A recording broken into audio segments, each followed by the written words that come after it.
Welcome to another episode of Exercise Matters with me, Randall Cooper. And me, Mick Hughes. Support for today's episode comes from Premax Performance Skincare.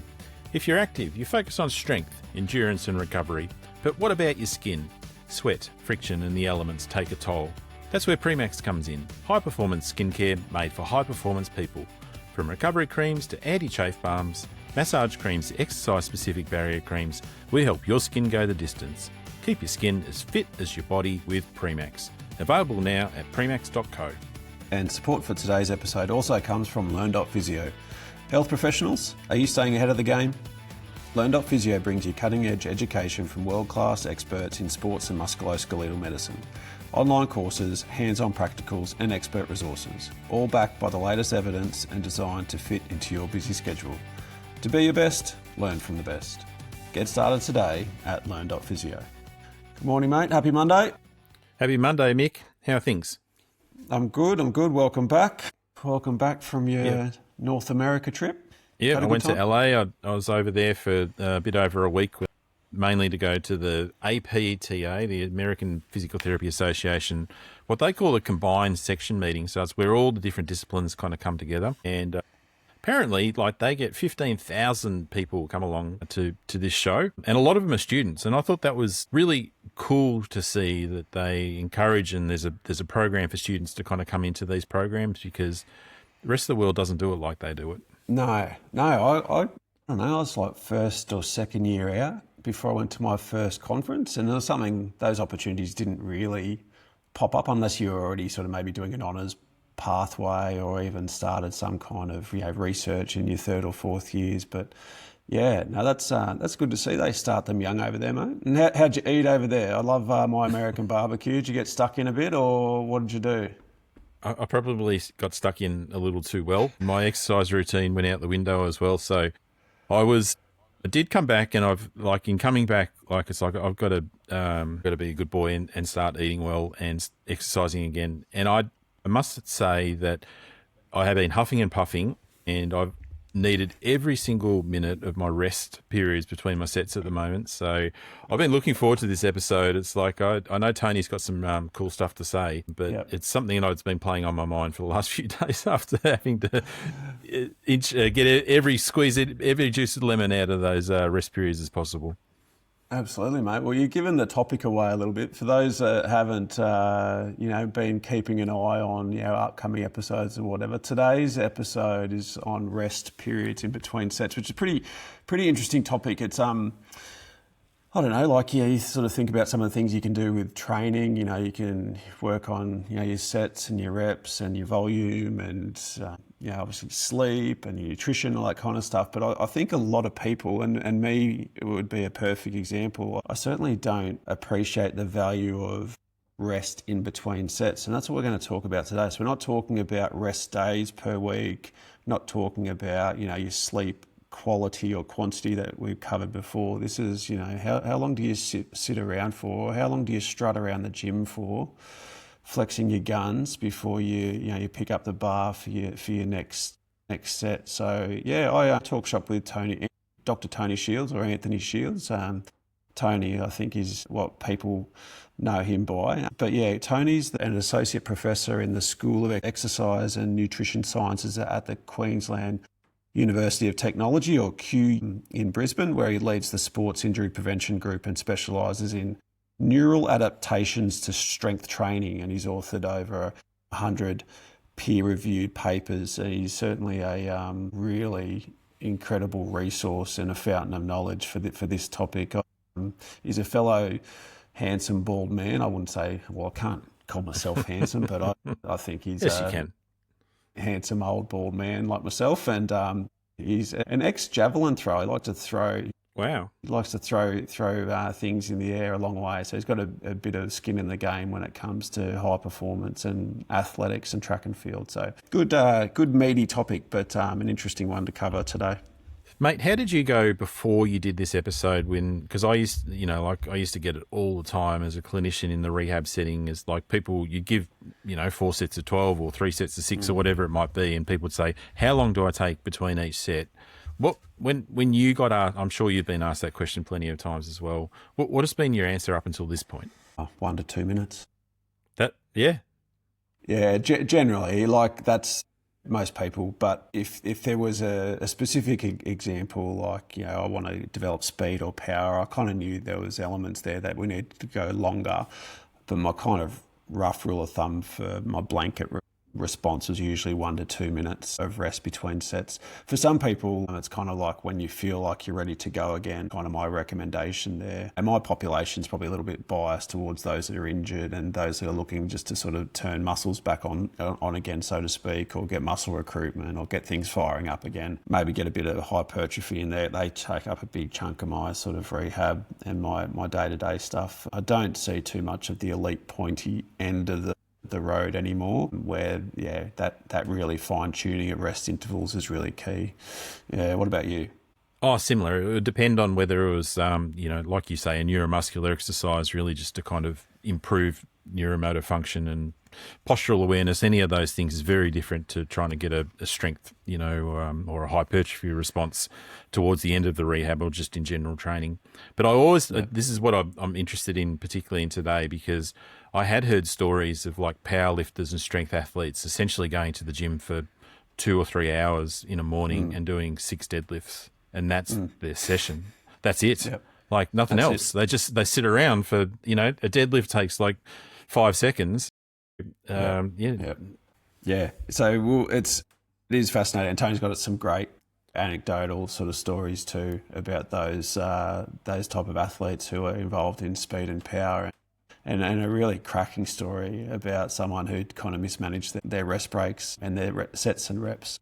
So stay tuned for that one later on the show. But yeah, in today's, we're trying to sort of keep this short, sharp and sweet, but I want to cover off probably 4 key things today. So we just want to briefly discuss, what's the physiology behind the need to have rest? And, like if we're going to go work out in the gym for hypertrophy or strength or power, what are the kind of physiological things that happen when we lift heavy things or do fast things? And what energy storage does that sort of break down and use? And why do we need these adequate rest breaks?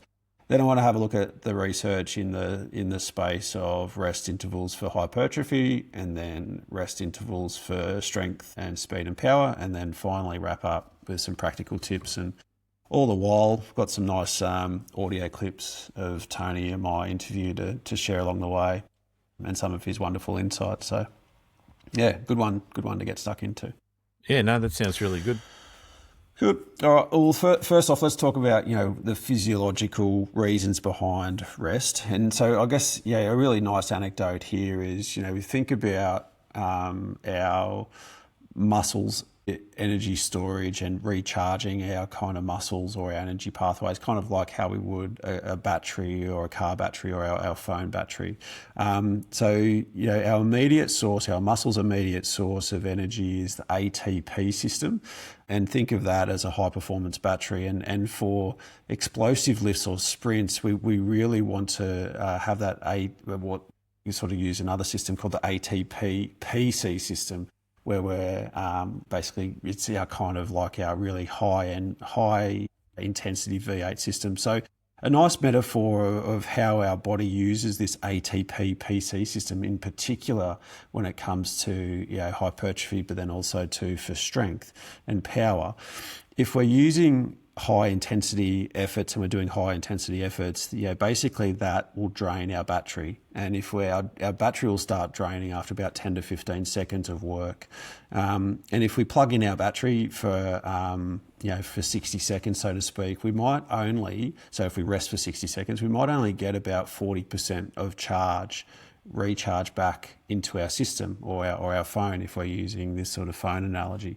So a short battery charge of 60 seconds or less is inefficient for us to sort of restore our energy system so we can go again and do another repeated high intensity bout.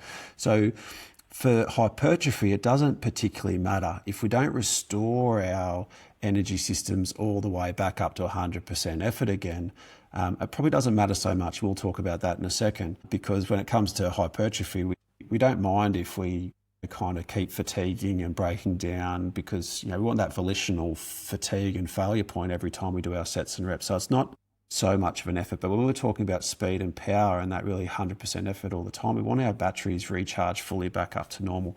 And it can sometimes take up to 5 minutes for our ATP PC system to restore back up to its full 100% capacity again to do another rep and another rep. And, like when we're dealing with speed and power athletes and strength, we want that intensity all the time. So that's kind of like the rationale and some of the basic, analogies behind the physiology behind why we need rest. So hopefully that makes sense to, the lay people out there. No, that makes a lot of sense. Yeah, and Tony's got a nice explanation of that, so I'm just going to play that clip for you now, and he'll talk a little bit about why we need rest. So we start very simple. We can consider that it just causes fatigue, obviously, everything we do in the gym, lifting something, or if we do a 60-metre sprint, we're going to get some fatigue. And then we know that that's relatively rapidly recovered, but it's somewhere in the vicinity of 1 to 6 minute rest recovery, depending on what it is you've done. So there's a short period of time in which if you were to start lifting again or to sprint again, you're going to be underperforming. And so in the gym, if I'm having these 1 minute rests, which are fairly common for people who are very sort of time conscious, I just have to lift a very light weight or I'm going to get way worse with every set. And that gets in your head, and after a while, you're just not lifting as heavy as you should. We've got a decrease in the rate at which we can develop force. So if you're training for power, you're just going to get progressively slower. If you're trying to do a vertical jump, for example, then you're just going to get, 40 centimetres on your first set. If you only rest a minute, maybe it's 5 centimetres less on your second. If you're sprinting, we need to consider that you also have a slowdown in the rate of relaxation of muscle. And when you're sprinting, you've got to turn muscles on fast and turn them off fast. You've got to have a really high rate of force development, which in fatigue you don't have, and a really high rate of relaxation because you need your flexors to turn off when your extensors are active. And I suspect that that's a contributor to fatigue, to injury that we get when we sprint under fatigue. And so having a longer rest, and depending on what the purpose is, it could be that 2 minutes is enough, but it could be that you need 5 or 6. You just don't need that for the recovery of all those processes. And then the final thing I'd suggest we need to consider is this potentiation of muscle performance. So if I go into the gym and say do a set of 5 bench presses, then let's imagine that I can only lift that thing 6 times. So it's my 5 reps and my 6 rep max. Then I've still caused some significant fatigue. It's going to last around, let's say it's mostly gone 3 minutes later. But there's also a potentiation. There is actually some elements of muscle function that work better in that next 6 to 8 minutes. And fortunately, the potentiation tends to outlast the fatigue or overwhelm the fatigue effect, but only if you wait for at least 3 minutes, and probably 4, 5 or 6 minutes is better.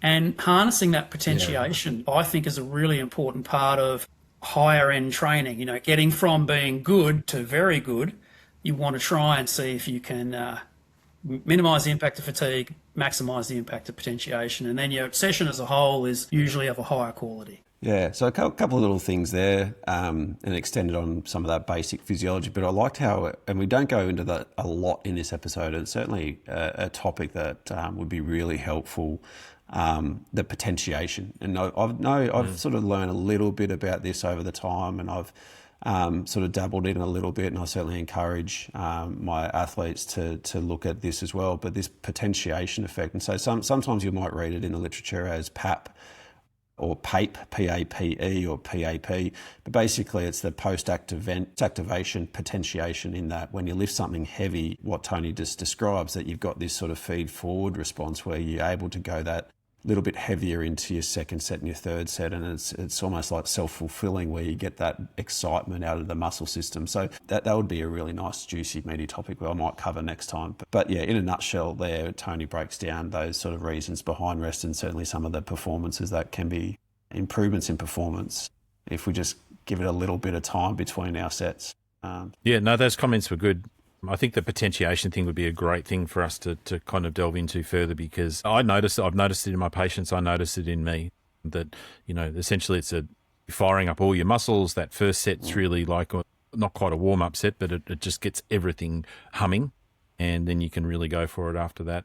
I think the other thing that struck me, and Tony just touched on it with his comments, was that also it's all good and well for, your elite athletes and your pro athletes who have got all day to train. But if you've got a busy life and you've got an hour in the gym and you need to kind of bang it out, and you want to do your 10 or 12 exercises or whatever, that waiting 3 to 5 minutes between sets is challenging. And it's not only challenging from a time perspective, but if you're in a commercial gym also, like, people do not like you just sitting on a piece of equipment for 10 minutes.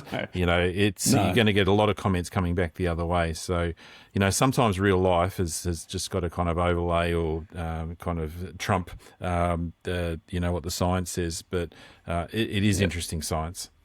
Yeah, and Tony's got some really nice practical tips on that, which we'll play at the end of how we can sort of make our sessions. So I did ask him about that in some of our follow-up questions about, just think about the busy mum or dad or the person that's literally only got 45 minutes to get their gym sessions done. How do we accommodate for that? And he's got some really nice practical tips there, so we'll talk about them later on. So into the evidence for hypertrophy. So remembering hypertrophy and strength, completely different beasts. If we're looking just to make our muscles bigger and prettier and look good in the mirror, this one You're not here being condescending really... at all there, are you, Mick? Every bodybuilder has just switched off this podcast and moved back over. Sorry, bodybuilders. The evidence for hypertrophy. There's a great systematic review, Singer and colleagues 2024, and the title of the paper is "Give It a Rest: A Systematic Review with Meta-Analysis on the Effect of Inter-Set Rest Intervals for Muscle Hypertrophy," published in 2024. So this was a nice and neat paper. We had 9 randomised studies involving 5 healthy adults, mostly 18 to 35-year-olds, with one paper including an older population of 65 plus. 6 out of the 9 studies were in untrained individuals, while 3 were on trained individuals, and the majority of the participants, as always, were male, but one study did have a female-only group, and one study also had a bit of a mixed bag of both. The things that authors looked at were the rest categories, and they were analysed in either short or long. So short being 60 seconds versus longer being greater than 60 seconds. And they did actually, they did, so they called it short and long, but then we had short, which was, less than 60 seconds. Intermediate was 60 seconds to 120. And then we had long being 2 minutes to 3 minutes, and then very long, larger than, longer than 3 minutes. And the outcome measures were changes in girth of the arms, the thighs, and whole body as measured by fat-free mass. So the big findings here were that muscle growth occurred across all rest intervals, but there was a small but consistent advantage to resting longer than a minute. Okay, that was the overwhelming response here.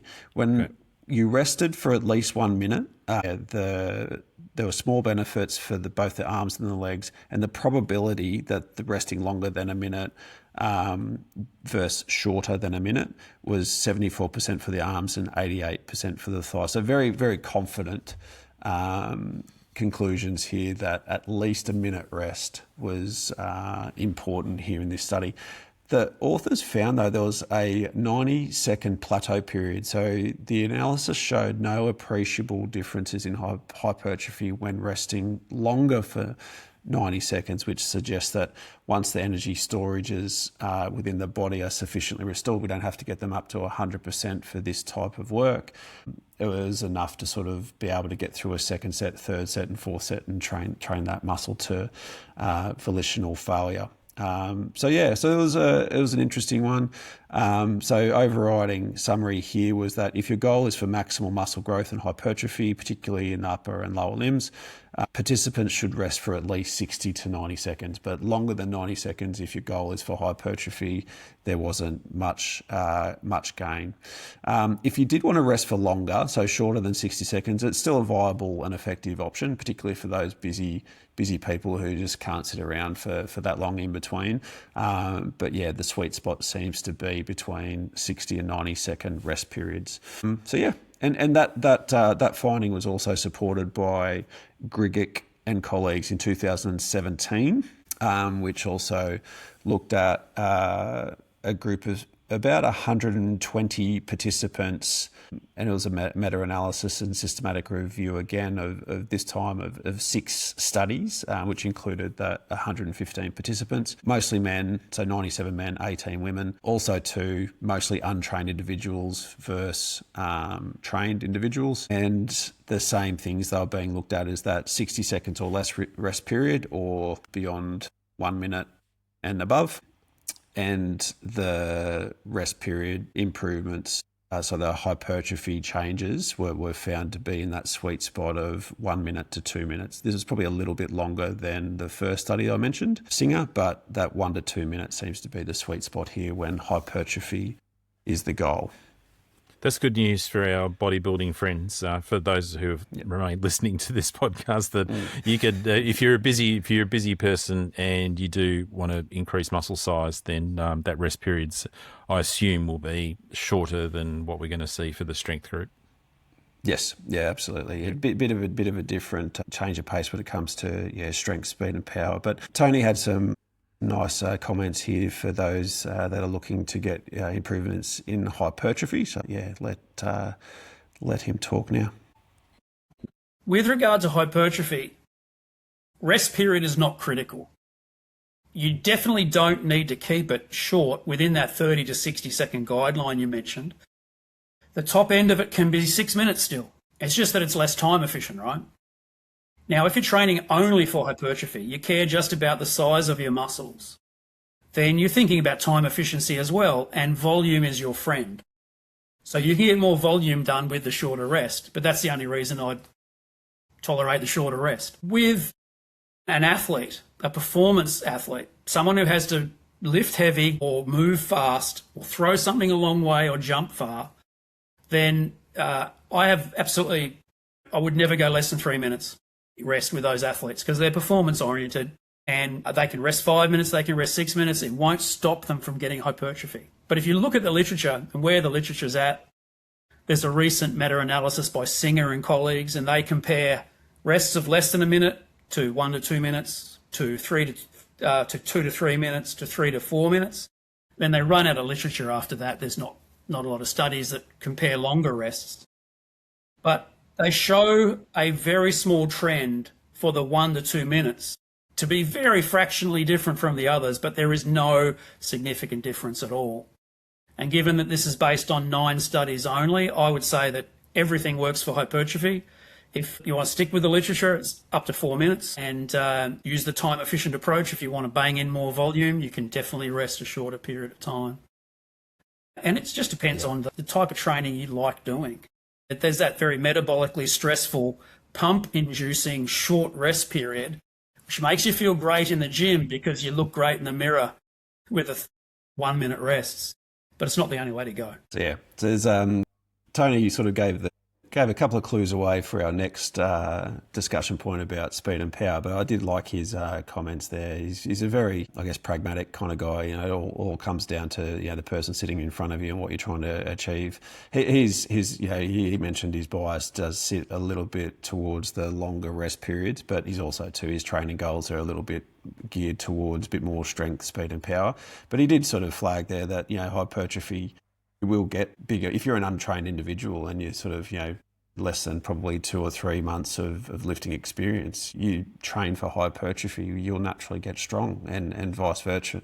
If you're looking to go straight away into some strength training, you'll naturally get your muscles a bit bigger too. So it comes down to where you're at.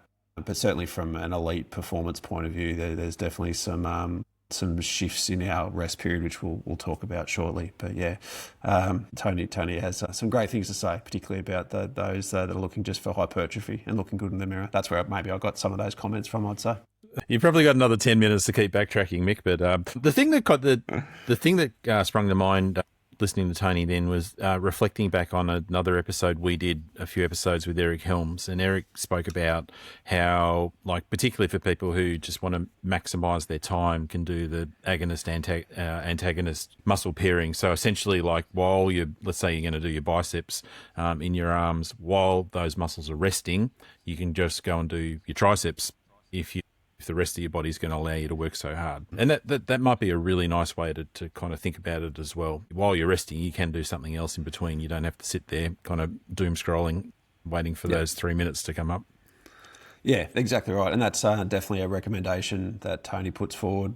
And so some different ways to think about that too, which I won't give the clues away just yet. But yeah, there's definitely some little tips and tricks that we can use if time is really of the essence for our workouts. Now onto speed and power and the evidence of improving strength, speed and power and the rest periods required to get those gains. And this was a systematic review by Grigic and colleagues in 2018 titled "The Effects of Rest Interval Duration in Resistance Training on Measures of Muscular Strength," a systematic review.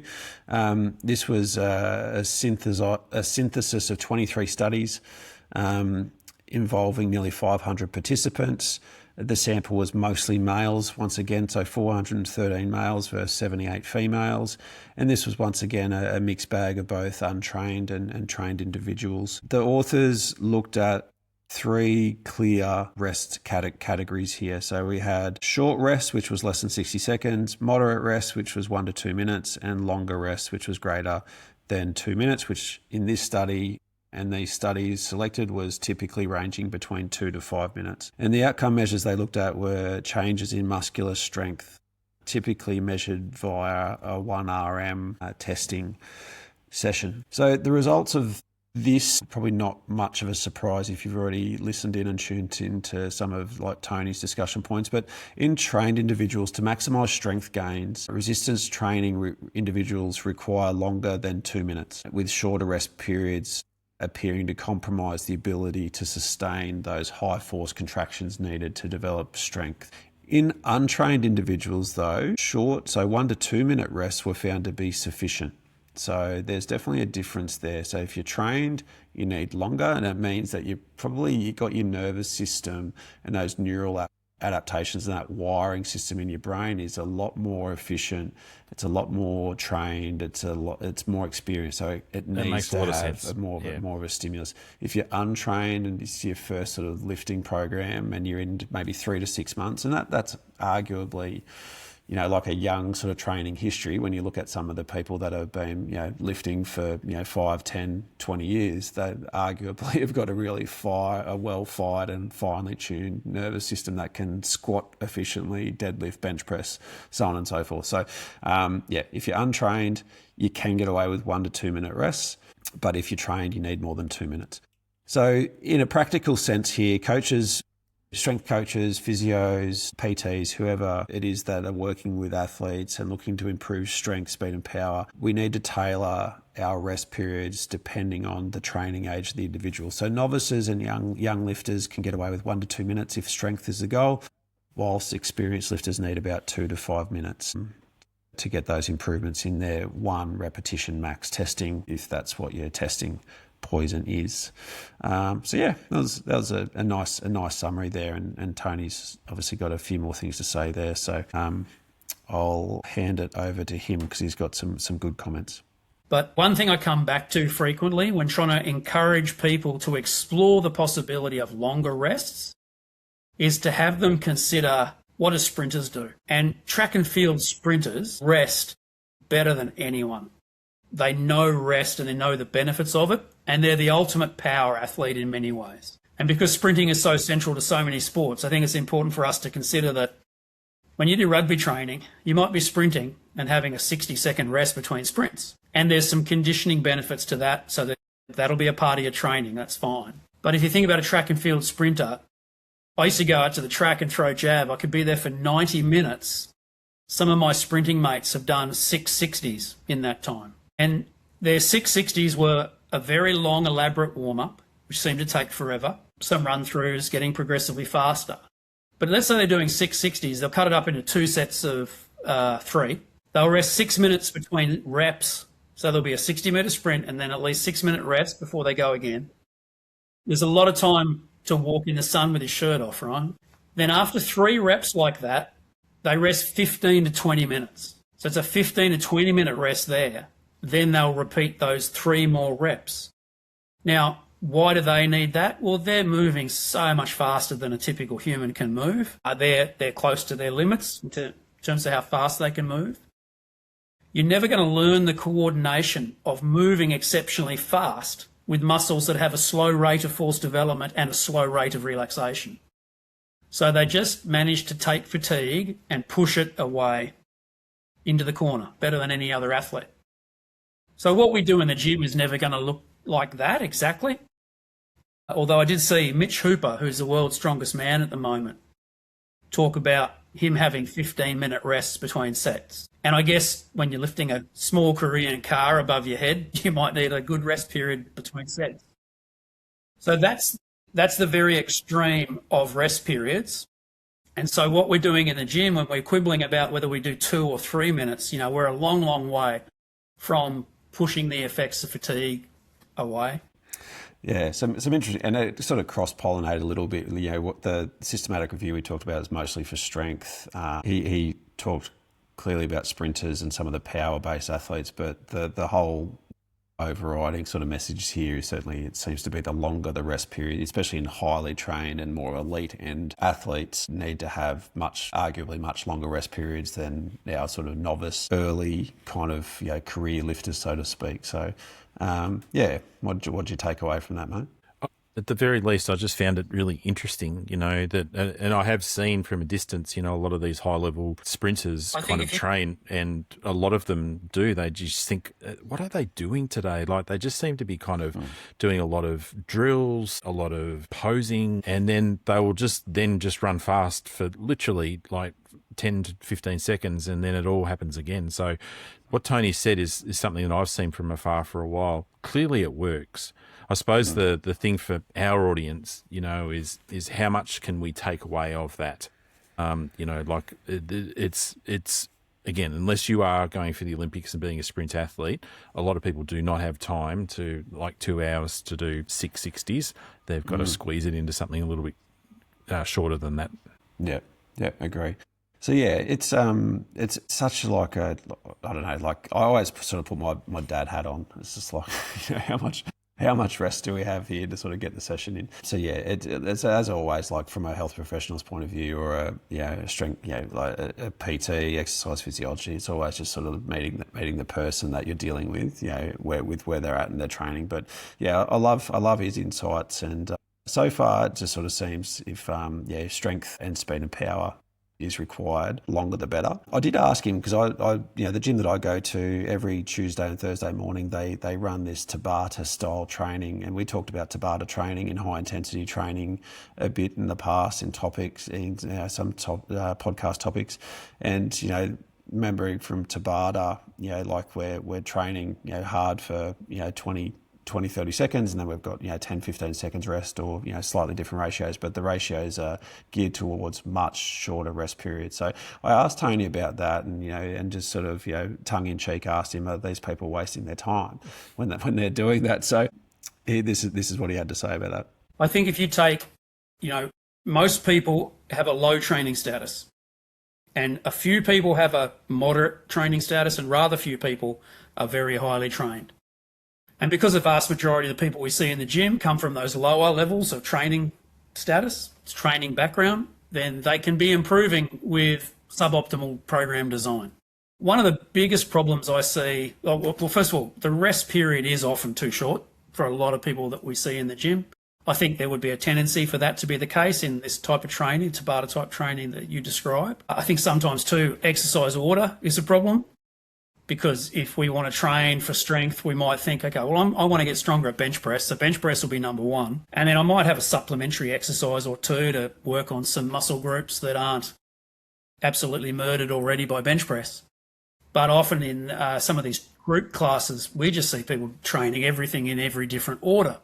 Now, one thing, though, that you can bear in mind, I think, that research gets you so far, and then observation gets you the rest of the way. And coaches rely as much upon observation and their experience and their understanding of conventional practice is really important. When CrossFitters came along, if someone described to you CrossFit training, you probably wouldn't expect guys to be absolutely jacked and clean and jerking or cleaning 160 to 180 Ks. I would have given them zero chance of doing that, and here they are doing it. So there are some ways to get some really impressive levels of physique development, and even to get reasonably strong.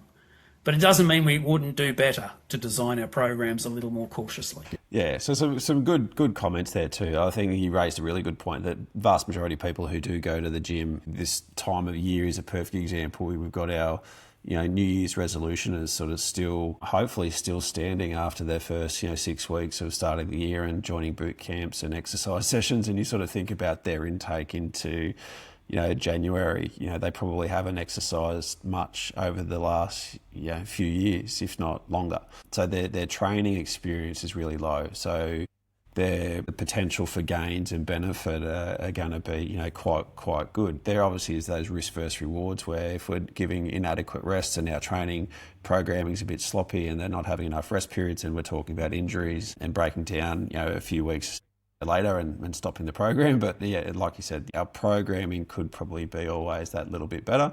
But I think when it comes to the general population, I think the rest periods probably don't matter so much. Everyone's sort of goals are mostly for fitness and making their muscles look a little bit bigger. The strength, speed and powers often come a little bit later once they've achieved a few goals. So I think in these early stages, the rest periods probably don't matter a hell of a lot so much. But obviously the more the better in the people that have got a bit more time to play with. Yeah, and we touched on that in a similar way in the Hyrox episode where, a lot of these new sports and activities are really kind of starting to kind of clash that, between aerobic and anaerobic kind of systems. And, the distinction between, like Tony's sprinters who are doing 660s for a session versus, a marathon runner or someone in the gym. If people are wanting to kind of do that hybrid fitness, it looks like it's starting to work. So I got a feeling that what we'll see is that there'll be new science and new studies that will come out, especially as this, especially if, Hyrox continues on the trajectory that it's on, to see what the body can do when it's stressed like that for 40, 60, 100 minutes or so in both states. It hasn't really been done up until this point, so I think it's going to be fascinating to see over the next few years. But yeah, agree. Like the hybrid athlete, I think there's that. If you want to get good at Hyrox CrossFit, you have to train like that. You have to train. That's what the demand. That's the demand of your task has to meet the demand of the thing that you're going to have to do. So that's where certainly is that strong distinction. I asked Tony also too about watching the clock and do we have to be absolutely pedantic? Do we have to sort of be staring at the clock or setting a timer when it comes to time and minutes and all that kind of stuff? And once again, he had some nice insightful things to say. There is some research to show that your perception of readiness is actually quite accurate, but we need to consider some of the limitations of that perception of readiness. Particularly if you're a strength athlete, then you're accustomed to resting at a really long time. Your perception of readiness is fine, but whether you're at 4.5 minutes or 6 minutes after your last set, you're 95% recovered at worst. And so perception of readiness does seem to work reasonably well. But one of the limitations of that research is that when we take a relatively untrained person, the perception of readiness studies basically, we get someone to do a set, and they might perform, 8 to 10 reps with a given load. And then you let them judge when they're ready to do that again. But they're judging when they're ready to do a sub-maximum effort again, because they haven't learned to dig so deep that they can actually push their limits anyway. So I think that perception of effort can be okay, but I still always prefer and I always prescribe a sort of clock-based rest period, because then I feel like I have it under control a bit more. And I'll give you a classic example of where this goes wrong, and it's 1991. I'm working in the YMCA in Brisbane. And as a guy comes up to me, and I've been there for 1 year, he's been there for 6 years, and he's made almost no progress, and he's still bench pressing, and he's a middle-aged guy, right? So he's not an athlete, but he's bench pressing 35 kilograms. And I asked him a few questions about his program. It turns out that once upon a time he was prescribed your classic 3 sets of 10, and because he's under time pressure, he just got rid of the rests over time and ended up doing 1 set of 30. Now, if you don't know what you're doing, that's where you come to, that's where things fall apart, right? And there's plenty of people who will, left to their own devices, they're time pressured more than anything else. And they'll end up with those 0 minutes rest or 10 seconds rest, 30 seconds rest, even when their goal, if there's even the smallest element of strength improvement as part of their goal, we need to just find a way of making that rest period longer. And we've got then as a challenge to give them something to do in the meantime, which might be supersetting. It might be stretching a muscle group you're not training today. So there are options you can keep people busy with. But I think we've got to try and respect it. And I personally will always use the clock. Yep, so you have it, straight from the horse's mouth. Use a clock. Our rating of perceived readiness is not usually a great indicator to go again. So yeah, interesting. Yeah, laughed so hard when he told me that story about the 1 set of 30 when we chatted on the video call. So it's an interesting one. I think we're probably all guilty from a programming perspective.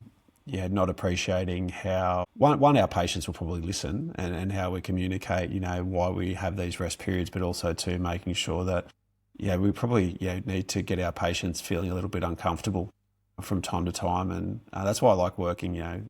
We talked about it previous podcast episodes with reps in reserve. Making sure we sort of pick up a heavy enough weight that we get to a certain number that we're going for, and have that perceived exertion. We've only got maybe 1 or 2 left in the tank. So a couple little tips there, but yeah, great stories as always, and advice there from Tony.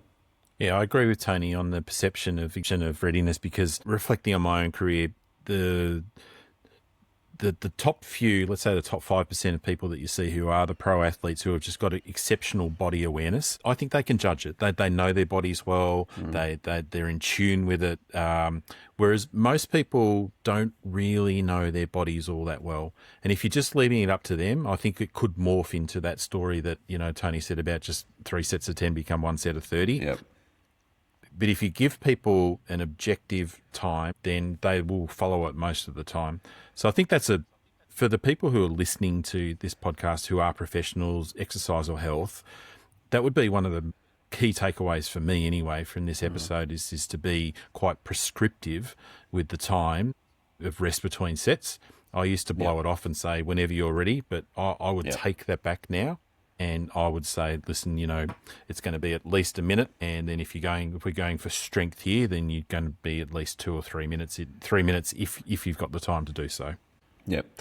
Yeah. And that leads into the next point. And I asked Tony about, maybe some practical tips about, how can we stop these sessions from blowing out? If our goal is to get strong, if we're having 2 to 3 minutes, can we superset? Will that create fatigue? Or, what can we do while we're sitting around? Or should we just literally sit? And what can we do? And he had some really, really nice practical tips here for us to do. Good. So supersetting some other task, as you say, if I'm bench pressing, then one, I'll tend to strut around, go for a walk. It's fine. If you're there with anyone else, go check in on how your wife or your kids are going with their training session. I have no trouble at all resting 5 or 6 minutes, and I don't know whether that's because I'm a very patient man or I'm very old and it seems to flash past really quickly. Box jumps. If I was bench pressing and I had box there, then yeah, great. Jump up and down on a box. It's not going to cause any great fatigue.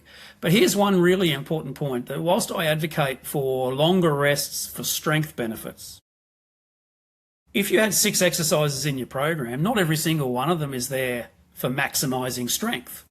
So for me, for example, if I bench press and I want to be stronger at bench press, I have my 6-minute rests for bench press. But after that, if I do a supplementary exercise, like at some gyms, there's a really nice dip machine. You're seated and you're just pretending you're doing dips. I'm going to rest 4 minutes for that one. Afterwards, I do a lying side dumbbell raise. Why am I doing it? Because I don't think my middle delt's doing a whole lot in my bench press. So I rest 2 minutes because all I care about there is a little bit of hypertrophy. I want to not look, like I'm a silly old man. Some of your training might be geared towards strength. For me, it's always just the first exercise in an exercise session. And that's where the rest periods are long. And then the rest of them, they can be shorter, because you might well say, well, my next exercise is for hypertrophy. Well, we've just discussed you can rest 30 seconds if you really want to.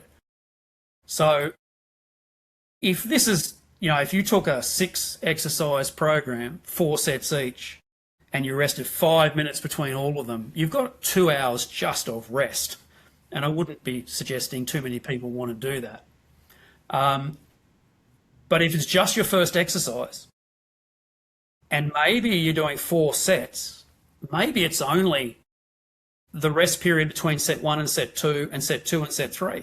So that helps you with set 1, set 2 and set 3. They're great now. You've added 4 minutes to your workout. If you went from 3 to 5 minutes, and then go back to the rest periods that get you through the gym quickly.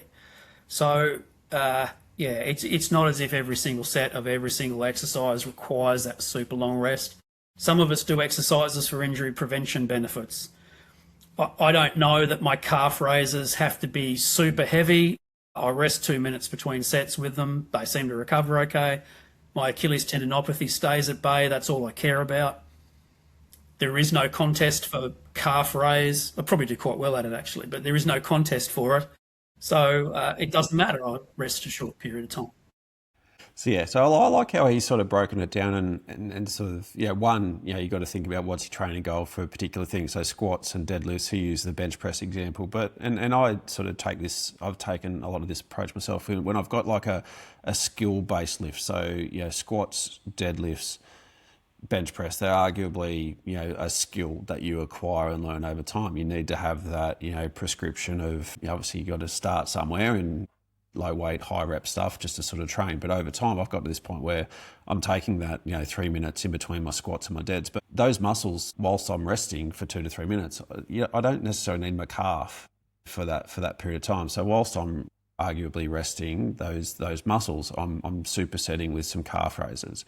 You could grab a distinctly different body part and train it in that rest period. So your muscle storage for your squat and your deadlift is still at a reasonable level so that you can lift again. So I like how we just don't have to be sitting around doing nothing. We can definitely superset with other things. We can rest for periods of time. We can, go and attack different areas of the body, just to sort of make sure we are ticking over. So he had some nice little practical things there. But even within a strength and power session, you can still have hypertrophy goals that you dump in after you've done the high intensity strength work. And that would probably be the tip there for me, is that if strength is your goal and you want to get better at your bench, your squat or your deadlift, do them first when you're fresh and a bit more on the brighter side of things, and neurally a bit better.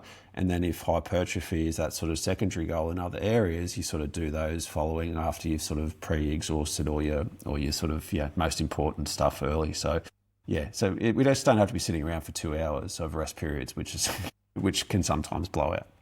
Yeah, and there'll be certain equipments that you can kind of do that with well, but others, personally, I'd struggle, and I think of like the leg press that I use in the gym, which is the 45-degree sled, and like I will load that up, and it'll take me like 2 minutes to actually kind of get all the plates on there and get it ready. And if I want to go and walk away for 3 minutes and do another exercise, like I know that the other people in my gym won't be all that happy with me that I've just left all the weights there, and they'll come over and tap me on the shoulder. It's like, why didn't you clean up your mess, mate? And it's like, well, I'm coming back. Like I'm going to spend 15 minutes doing that. So there are some practical limitations, and I think that you've just got to be clever, kind of like in the gym, about how you could kind of essentially kind of mix and match those exercises in without upsetting others. But the science is the science. Like we know that this works. So if your goal is that you want to get as strong as possible, then you've just got to train that way. You've just got to make it work. Yep, exactly right.